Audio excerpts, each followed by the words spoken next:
Okay, ito kasi yung binalita kanina. Kasi sinabi na hindi raw possible, sinabi ni Laurel, yung 20 pesos. Bagong DA chief, new DA chief Laurel on 20 pesos per kilo of rice. Today, that's not possible.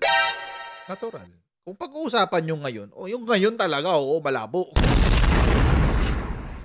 Sabi, newly appointed Department of Agriculture Secretary Francisco Tiu Laurel Jr. on Monday said the 20 pesos per kilo of rice that President Ferdinand Marcos Jr. promised during his campaign in 2022 is not possible at present.